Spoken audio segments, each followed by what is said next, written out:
sinipag ako. Gagawa tayo ng pancake.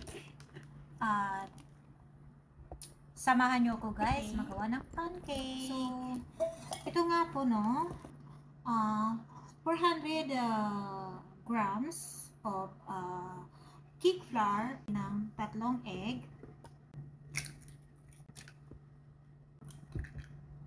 Guys, may 3 egg na tayo, no? At imimix lang po natin yan sa ating flour. Ayun tayo yan, milk. At sa ating flour. 250 ml milk. So, dahan-dahan lang po natin din. No?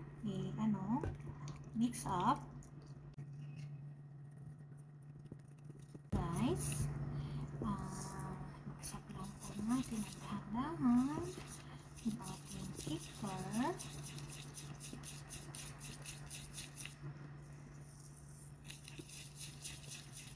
At huwag po natin hayaang mamuo po yan.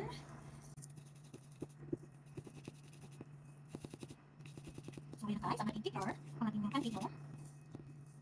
Po natin ng 50 ml na corn oil. Po natin yan ang maigi. Yung cake flour, yan po guys, saglagay tayo ng instant yes. Yan po, naglagay na tayo ng instant yes.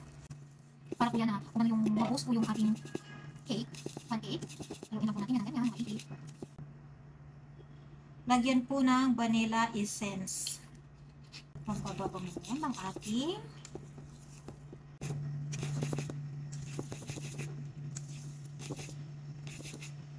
tapos lagyan po natin ng 1/4 cup of sugar. At pag nakita nyo guys na ganyan, ganyan na siya, hindi na siya so ibig sabihin okay na to siya. Resting for 45 minutes. Andito na siya. So, gagawin na natin yung tuloy na natin. Ayan guys, gawa po natin, lagyan ng butter at dahan-dahan lagay po ang ating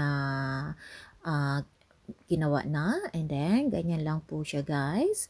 At hayaan pong magbubble at saka na siya, ups and down. At yung unang gawa ko ay medyo napabayaan ko. And then, sa pangalawa ko guys, ayan na. Paulit-ulit lang pong gagawin ang ganyan, no?